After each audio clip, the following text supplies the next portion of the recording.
On majestic heights commanding the historic Hudson River at West Point stands the United States Military Academy. Here, for 145 years, men representative of the flower of American youth have been schooled in a tradition of service to their country, service in war and in peace. Stressing not only military subjects, the course at West Point offers one of the most comprehensive educations obtainable anywhere.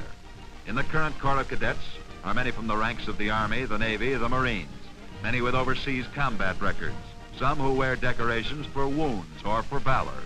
Though academic education and study rank first at West Point, athletics are second. The Army needs leaders alert physically as well as mentally. Home of the greatest football machine ever assembled is West Point's famed Michie Stadium.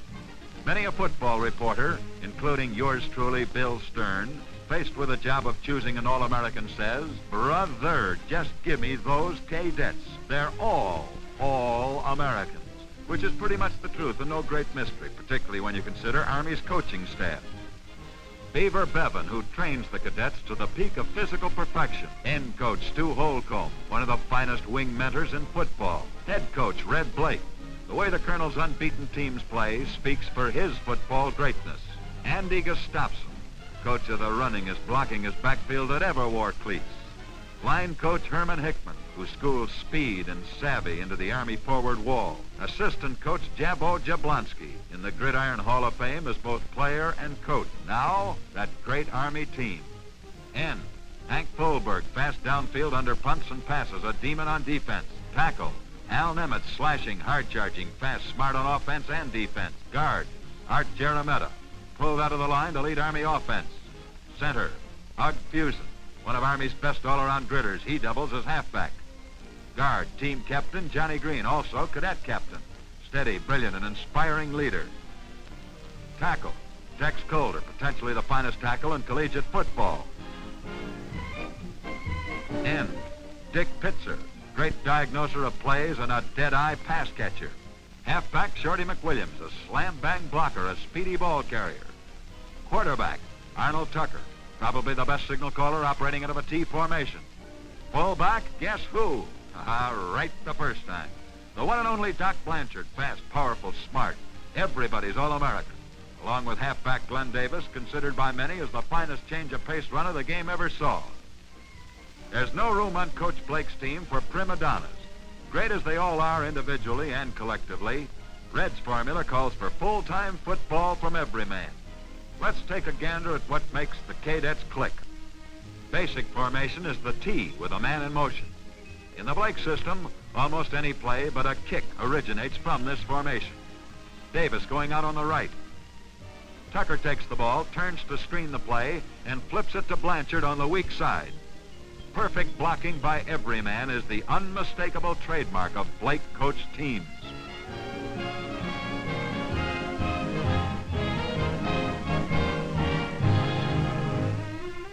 Never before has a group of great individual stars been welded into so flawless a football machine.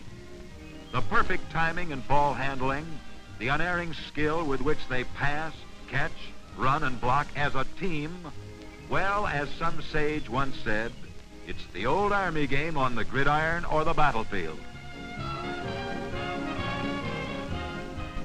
Here they go again. Tucker taking the snap back, Pibb going back. He chucks it to Davis, who bucks through the hole at left guard.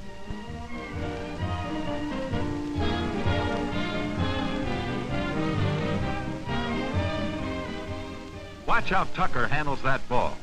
Going back, he fakes to McWilliams, then turns and spots it to Davis. And Glenn goes limber-legging around end. Note that Tucker leads the play into the secondary, doing a job of blocking as Davis gallops on.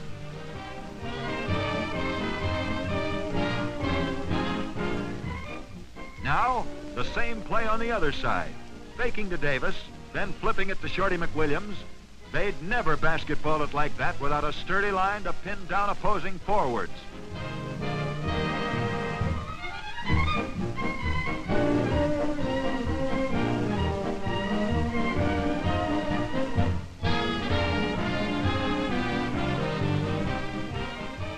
If this weren't filmed in slow motion, you probably couldn't follow the play.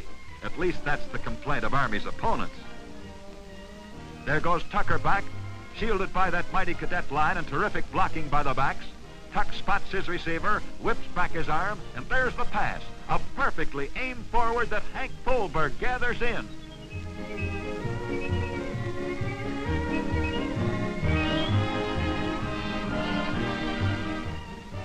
Next, the old razzle-dazzle.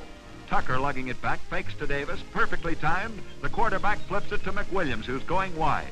Now, with practically every defender blocked out, Shorty heaves it downfield. A long one traveling right on a beam to old Blue Fingers Dick Pitzer. Easy to do in practice, says you? Okay, brother and sister pigskin fans, let's see how they do it in real competition. We're with the Corner Cadets at the Yankee Stadium for the Army-Notre Dame game. Incidentally, they march like their team plays football, with perfect timing, precision, and coordination. Okay, fans, it's Army's ball. Davis carrying. He shakes off Irish tacklers, breaks out into the clear, and he goes over standing up. Just old-fashioned football. Now, watch this. Tucker forwards to Pitzer. Those Notre Damers swarm in, but wait. Dick laterals to Davis, and the chase is on again. Just the way Coach Blake wrote the scenario.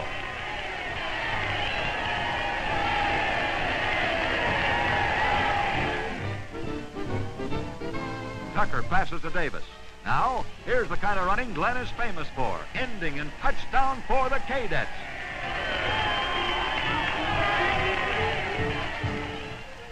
Notre Dame's ball. Quarterback fading and looking for a pass receiver. The Army line swarms through. He gets it away, right into the arms of Doc Blanchard. With the power of a bulldozer, Doc drives back. Keen and alert on offense or defense, the Army team turns every break of the game to its own advantage. This one into a touchdown.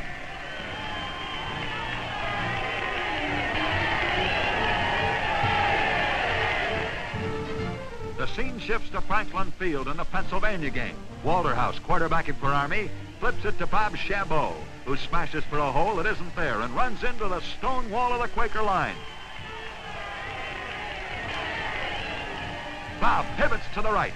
Two Penn tacklers clutch him, but like an eel, Chabot squirms away into the clear and rolls to a first down before he's tripped up.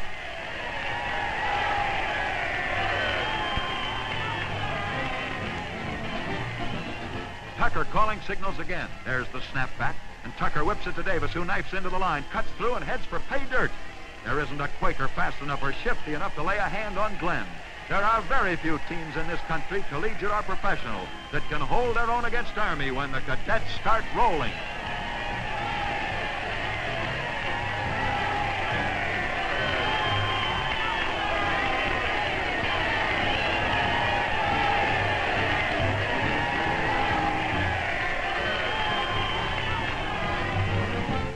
The Cadets click in competition as well as they do in practice.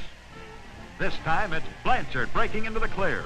The line and the blockers doing a perfect job, have every Quaker out of the play except the safety man. It's a race for the end zone.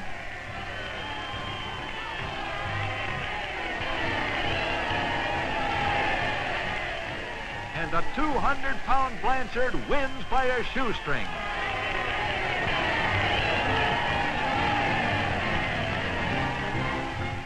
Here's that basic formation. The fake to McWilliams and the toss to Davis.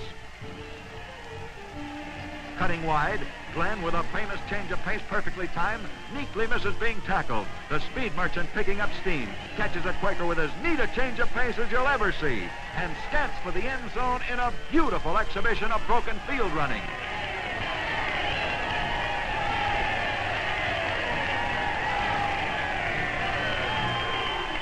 Now, the traditional clash with Navy. It's the Cadets' ball with Tucker running the play. A backward pass to Davis, who scoots 25 yards before the middies can knock him out of bounds. Tucker carries it himself to Navy's 3-yard line.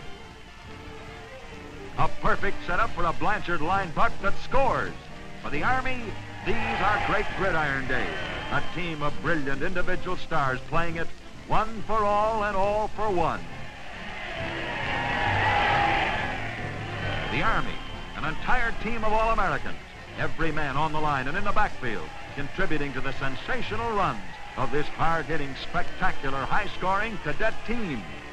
Army hopes for this year ride with Blanchard, Davis and Company as they ride roughshod over records into immortality.